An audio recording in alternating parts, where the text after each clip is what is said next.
साथियों नमस्कार, स्वागत है आपका अपने चैनल सक्सेस जंक्शन एक कदम सफलता की ओर में। और हम लेकर के आ गए हैं आपके लिए UPSC, MPPSC, SSC, UPSI, banks और अन्य सभी परीक्षाओं की दृष्टि से अति महत्वपूर्ण 360 डिग्री करंट अफेयर्स, यानी कि यहाँ पर हर एक प्रश्न के बारे में आपको डिटेल में जानकारी दी जाएगी, जिससे अगर उससे संबंधित कोई अन्य प्रश्न भी आपकी परीक्षाओं में देखने को मिलता है तो आप उसे बड़ी आसानी से सॉल्व कर सकते हैं। देखिए, आगे जितने भी एग्जाम आने वाले हैं आपके, उसमें करंट अफेयर का वेटेज सबसे ज़्यादा देखने को मिलेगा। और इसमें भी जो है कोरोना वाले प्रश्नों को सबसे ज़्यादा आपको महत्वपूर्णता देनी है। क्यों? क्योंकि देखिए, सबसे ज़्यादा जो करंट के प्रश्न है वो कोरोना से बन रहे हैं। अगर कोरोना की वजह से किसी महान व्यक्ति की डेथ हुई है, या फिर कोरोना में कौन कौन से अभियान चलाए गए हैं, और कोरोना में कहाँ पर आइसोलेशन किया गया है, ये सारी चीज़ें आपके लिए बहुत ज़्यादा महत्वपूर्ण हो जाएंगी। ठीक है, तो इन्हीं प्रश्नों को हम डिटेल में लेकर के आपके लिए आ गए हैं। आपको बिल्कुल चित्र भी दिखाया जाएगा, एनिमेशंस भी दिखाए जाएंगे, तो सारी चीज़ें आपके दिमाग में बैठ जाएंगी। तो चलिए बिना समय गंवाए हुए चलते हैं सीधे प्रश्न नंबर 1 की ओर। देखिए, प्रश्न नंबर 1, अभी हाल ही में मध्य प्रदेश के किस रेलवे स्टेशन पर कोविड-19 के रोगियों को आइसोलेशन करने के लिए रेलवे कोचों में जो है आइसोलेशन वार्ड बनाया गया है? ऑप्शन ए है ग्वालियर, ऑप्शन बी है इंदौर, ऑप्शन सी है भोपाल, या फिर ऑप्शन नंबर डी है जबलपुर। तो बताइए, मध्य प्रदेश का ये एमपी जीके का प्रश्न है, तो बहुत ज़्यादा महत्वपूर्ण है आपके लिए। तो कहाँ पर जो है आइसोलेशन वार्ड जो है वो रेलवे स्टेशन पर बनाया गया है, कौन से रेलवे स्टेशन पर? तो चलिए आंसर देख लेते हैं। देखिए, सही आंसर है सी, यानी कि भोपाल रेलवे स्टेशन पर जो है कोविड-19 रोगियों के लिए आइसोलेशन वार्ड बनाया गया। ये आप देख सकते हैं किस तरह से ट्रेन में ही आइसोलेशन वार्ड बना दिया गया है। ठीक है, चलिए आपको पूरी जानकारी देते हैं इस प्रश्न के बारे में। देखिए, तो मध्य प्रदेश की राजधानी भोपाल में कोविड-19 रोगियों के लिए प्लेटफॉर्म नंबर 6 पर रेलवे कोच में आइसोलेशन वार्ड तैयार किए जा रहे हैं। यह सुविधा 25 अप्रैल से चालू की जाएगी और इसके लिए कोई शुल्क नहीं देना होगा।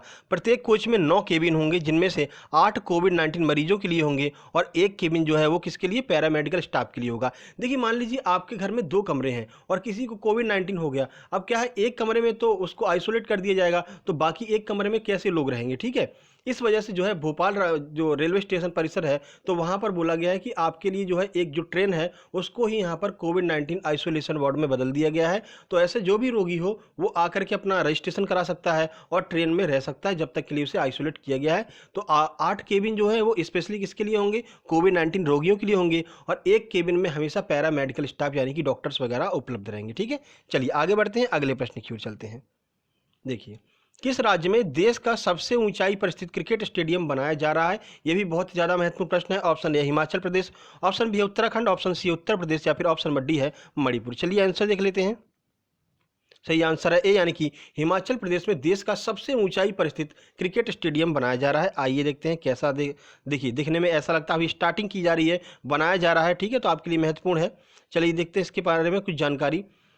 तो हिमाचल प्रदेश के लाहौल स्पीति में देश का सबसे ऊंचाई पर स्थित क्रिकेट स्टेडियम बनाया जा रहा है, जिसकी समुद्र तल से ऊंचाई कितनी है? तो 11,000 फीट की ऊंचाई पर बनाया जा रहा है। 10,000 दर्शक क्षमता वाला यह स्टेडियम अटल टनल रोहतांग से करीब 8 किलोमीटर की दूरी पर सिस्सू नामक स्थान पर बनाया जा रहा है। तो आपको याद रखना है, अटल टनल से लगभग 8 किलोमीटर की दूरी पर सिस्सू नामक स्थान पर जो है ये स्टेडियम बनाया जा रहा है। दर्शक क्षमता 10,000 होगी। वर्तमान की बात कर लेते हैं, तो वर्तमान में 7500 फुट की ऊंचाई पर स्थित स्टेडियम हिमाचल प्रदेश में ही है, जिसे 1891 में पटियाला के महाराज भूपेंद्र सिंह ने बनवाया था। तो वर्तमान में जो स्टेडियम है सबसे ऊंचाई पर, वो भी आपका हरियाणा में ही है, और भूपेंद्र सिंह ने 1891 में बनवाया था। ठीक है, चलिए आगे बढ़ते हैं, अगले प्रश्न की ओर चलते हैं।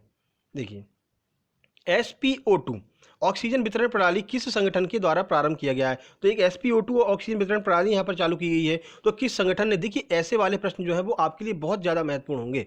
ऑप्शन है इसरो, ऑप्शन बी है DRDO, option C IIT Delhi, या फिर ऑप्शन नंबर डी है एम्स। तो चलिए आंसर देख लेते हैं, किसने चालू की है SpO2 ऑक्सीजन प्रणाली? देखिए, सही आंसर बी, यानी DRDO ने यहाँ पर SpO2 ऑक्सीजन वितरण प्रणाली का उद्घाटन किया है। चलिए आपको बताते हैं कि SpO2 क्या है, आइए देखते हैं। देखिए, SpO2 एक तरह की ऑक्सीजन वितरण प्रणाली है, जिसे अभी हाल ही में भारतीय सैनिकों और कोविड-19 रोगियों के लिए DRDO के द्वारा चालू किया गया है। ऑक्सीजन की सबसे ज़्यादा कमी यहाँ पर महसूस की जा रही है देश में, तो DRDO ने अभी जो है SpO2 नाम से एक ऑक्सीजन वितरण प्रणाली चालू की है। अब DRDO की बात कर लेते हैं, स्टैटिक के प्रश्न आपके बन सकते हैं। तो DRDO की स्थापना 1958 में हुई थी, और इसी दिन नासा की भी स्थापना हुई थी। हम बार बार आपको साथ में ही बता देते हैं। ठीक है, वर्तमान अध्यक्ष DRDO के कौन है? तो G सतीश रेड्डी जो है वो वर्तमान अध्यक्ष है। मुख्यालय कहाँ पर है? तो नई दिल्ली में DRDO का मुख्यालय है। और ध्येय वाक्य कई बार पूछ लिया गया है DRDO का, तो याद रखेंगे बलस्य मूलम विज्ञानम जो है वो DRDO का ध्येय वाक्य है। ठीक है, तो यहाँ पर आपके स्टैटिक के प्रश्न भी यहाँ से क्लियर हो गए। चलिए आगे बढ़ते हैं, अगले प्रश्न की ओर चलते हैं। विश्व मलेरिया दिवस प्रतिवर्ष कब मनाया जाता है? ऑप्शन ए है 25 अप्रैल, ऑप्शन बी है 26 अप्रैल, ऑप्शन सी है 24 अप्रैल या फिर ऑप्शन नंबर डी है 22 अप्रैल। चलिए आंसर देख लेते हैं। सही आंसर है ए, यानी कि 25 अप्रैल को विश्व मलेरिया दिवस मनाया जाता है। चलिए कुछ जानकारी देते हैं आपको इस प्रश्न के बारे में। देखिए, तो प्रतिवर्ष 25 अप्रैल को संपूर्ण विश्व में विश्व मलेरिया दिवस मनाया जाता है। कब, पहली बार कब मनाया गया? तो पहली बार विश्व मलेरिया दिवस 25 अप्रैल 2008 को मनाया गया था। यूनिसेफ के द्वारा इस दिवस को मनाने की घोषणा की गई थी। तो किसने शुरुआत की थी? यूनिसेफ ने 25 अप्रैल 2008 से। अब देखिए इस वर्ष की थीम क्या है, थीम आपसे जरूर पूछी जाती है, तो थीम आपको याद रखना है जीरो मलेरिया लक्ष्य की और बढ़ना जो है वो इस वर्ष की थीम है। तो इस वर्ष की थीम आपको याद रखना है, बहुत ज़्यादा इंपॉर्टेंट हो जाती है, क्योंकि दिवस तो एक बार मतलब नहीं भी पूछ सकते हैं, लेकिन थीम जरूर पूछते हैं। तो जीरो मलेरिया लक्ष्य की ओर बढ़ना इस वर्ष 2021 की जो है विश्व मलेरिया दिवस की थीम है। ठीक है, चलिए आगे बढ़ते हैं, अगले प्रश्न की ओर चलते हैं।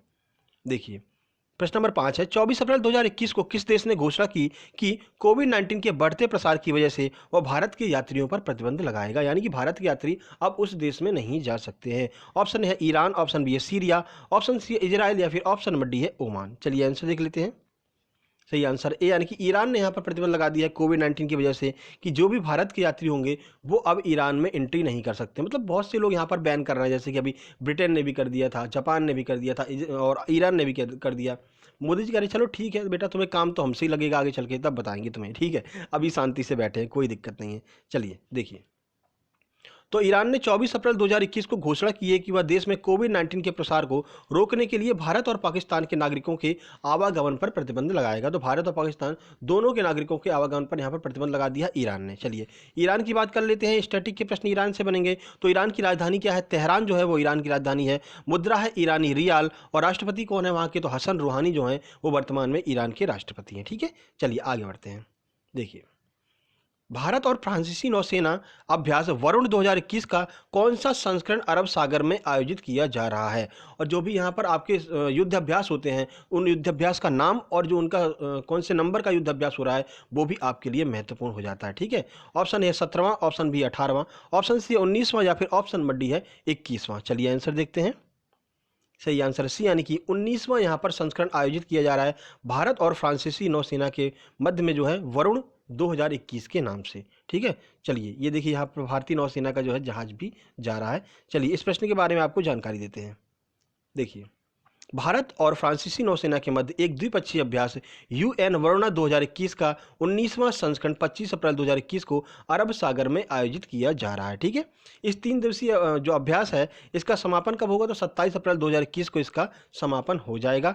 अब फ्रांस की बात कर लेते हैं। तो फ्रांस की राजधानी है पेरिस, मुद्रा है यूरो और फ्रांस के प्रधानमंत्री हैं इमैनुअल मैक्रोन। ठीक है, एफिल टावर कहाँ पर है? तो आपको याद ही होगा, एफिल टावर जो है वो फ्रांस में ही है।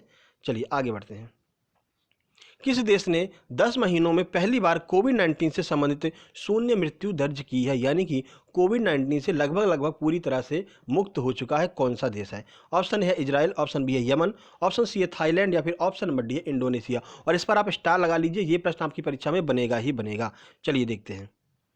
सही आंसर ए, यानी कि इजराइल ने यहाँ पर पूर्ण मुक्ति की घोषणा कर दी है कोविड-19 की वजह से। पिछले 10 महीनों में एक भी मृत्यु वहाँ पर नहीं दर्ज की गई है। देखिए, इजराइल ने 10 महीनों में पहली बार कोविड-19 से संबंधित शून्य मृत्यु दर्ज की है। विश्व के सभी देशों में इजराइल में टीकाकरण की दर सबसे अधिक है, यानी सबसे ज़्यादा टीकाकरण जो है वो इजराइल में हुआ है। अब रीजन आप समझ सकते हैं क्यों वहाँ पर मृत्यु नहीं हो रही है, क्योंकि वहाँ पर टीकाकरण हो चुका है।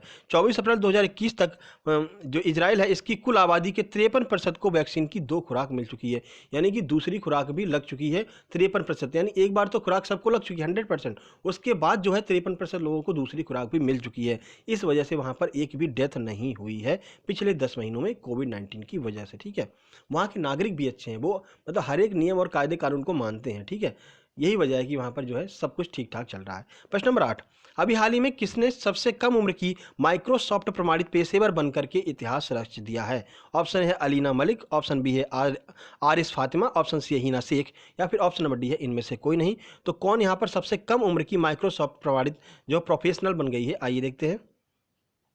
सही आंसर बी, यानी कि आरिस फातिमा जो हैं उन्होंने अभी हाल ही में सबसे कम उम्र की माइक्रोसॉफ्ट प्रमाणित पेशेवर बन के यहाँ पर इतिहास रच दिया है। देखिए ये है आरिस फातिमा। चलिए आपको इस प्रश्न के बारे में जानकारी देते हैं। देखिए, कराची में रहने वाली 4 साल की आरिस फातिमा ने सबसे कम उम्र में माइक्रोसॉफ्ट सर्टिफाइड पेशेवर बनकर के इतिहास रच दिया है। फातिमा ने एमसीपी यानी कि माइक्रोसॉफ्ट सर्टिफाइड प्रोफेशनल एक एग्जाम होता है, 831 अंक प्राप्त किए, जबकि परीक्षा पास करने के लिए न्यूनतम 700 अंक ही चाहिए थे। 700 अंक ही चाहिए थे कम से कम, लेकिन इन्होंने 831 अंक प्राप्त किए और ऐसा करने वाली 4 साल की सबसे कम उम्र की माइक्रोसॉफ्ट सर्टिफाइड पेशेवर बन गई हैं आरिस फातिमा। कहाँ की हैं? तो पाकिस्तान की है, ठीक है, याद रखना है। चलिए अगले प्रश्न की ओर चलते हैं। तो पंजाब सरकार ने ऑक्सीजन की बचत के लिए राज्य में किस उद्योग पर प्रतिबंध लगा दिया है? ऑप्शन ए है वन उद्योग, ऑप्शन बी है लोहा उद्योग, ऑप्शन सी है कोयला उद्योग, या फिर ऑप्शन नंबर डी है इनमें से कोई नहीं। चलिए आंसर देख लेते हैं। सही आंसर है बी, यानी कि लोहा उद्योग पर प्रतिबंध लगा दिया है ऑक्सीजन को बचाने के लिए। किसने? पंजाब राज्य सरकार ने, ठीक है। तो ये वहाँ के मुख्यमंत्री हैं। चलिए आगे बढ़ते हैं। देखिए, ऑक्सीजन की बढ़ती मांग को देखते हुए पंजाब राज्य सरकार ने राज्य में चल रहे लोहा उद्योग को कुछ समय के लिए स्थगित कर दिया है, क्योंकि लोहा बनाने में जो है ऑक्सीजन की मात्रा यूज की जाती है, ठीक है। तो जो जितनी यहाँ से ऑक्सीजन बचेगी, तो यहाँ से बचने वाली ऑक्सीजन को सरकारी अस्पतालों के लिए उपलब्ध कराया जाएगा, ठीक है। राज्य में वर्तमान में ऑक्सीजन की मांग 250 मीट्रिक टन है। देखिए, हर जगह ऑक्सीजन की मांग बढ़ती जा रही है कोविड-19 रोगियों की वजह से, ठीक है। इस वजह से यहाँ पर लोहा उद्योग को बंद कर दिया गया है कुछ समय के लिए पंजाब राज्य सरकार के द्वारा। तो आपको याद रखना है, पंजाब राज्य सरकार ने ये जो है लोहा उद्योग बंद किया है, ठीक है। आगे बढ़ते हैं। चीज़ें आपको पसंद आ रही हैं तो भाई वीडियो को लाइक ज़रूर कर दीजिएगा। हाँ, बहुत मेहनत लगती है ऐसी वीडियो बनाने में। किस राज्य ने अपने राज्य में एक साथ 5 लोगों के जमा होने पर प्रतिबंध लगा दिया है? यानी कि एक साथ 5 लोग इकट्ठे नहीं हो सकते हैं, ऐसा किस राज्य सरकार ने किया है? ऑप्शन ए है उत्तर प्रदेश, ऑप्शन बी है मध्य प्रदेश, ऑप्शन सी हरियाणा, या फिर ऑप्शन नंबर डी है उत्तराखंड। तो चलिए आंसर देखते हैं। सही आंसर सी, यानी कि हरियाणा ने यहाँ पर बिल्कुल रोक लगा दी है कि वहाँ पर जो है 5 लोग एक साथ इकट्ठे नहीं हो सकते हैं, ठीक है। हरियाणा के मुख्यमंत्री हैं मनोहर लाल खट्टर, आपको पता ही है। आगे बढ़ते हैं। देखिए, हरियाणा के मुख्यमंत्री मनोहर लाल खट्टर ने राज्य में 5 लोगों को एक साथ एकत्रित होने पर प्रतिबंध लगा दिया है। ऐसा इसलिए किया गया है ताकि कोरोना की चेन को तोड़ा जा सके, ठीक है। एक तरह का लॉकडाउन कह सकते हैं इसको, ठीक है ना। देखिए, सरकार ने सबसे ज़्यादा प्रभावित 6 जिलों में सभी कर्मचारियों के लिए वर्क फ्रॉम होम भी लागू कर दिया गया है। यानी हरियाणा में 6 ऐसे जिले जहाँ पर सबसे ज़्यादा कोविड-19 के मामले देखे जा रहे हैं, तो वहाँ पर हरियाणा सरकार ने कर्मचारियों को ऑफिस आने से मना कर दिया, बोला आप लोग घर पर रहिए और वर्क फ्रॉम होम कीजिए, ठीक है। तो ये बहुत ही ज़्यादा इनिशिएट यहाँ पर लिया गया है हरियाणा राज्य सरकार के द्वारा। मनोहर लाल खट्टर वहाँ के मुख्यमंत्री हैं। आगे बढ़ते हैं।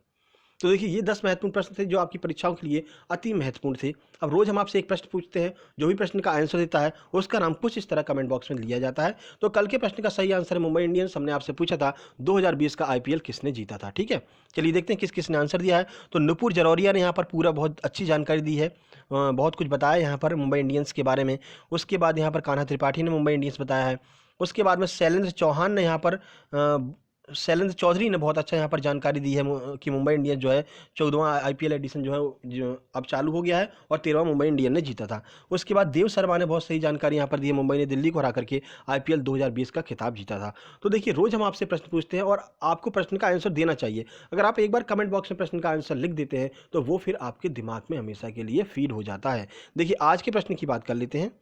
तो आज का प्रश्न है, किल कोरोना अभियान किस राज्य सरकार के द्वारा चलाया गया है? अच्छे से आप प्रश्न देख लीजिए, किल कोरोना अभियान किस राज्य सरकार के द्वारा चलाया गया है। आपको कमेंट बॉक्स में आंसर लिखना है।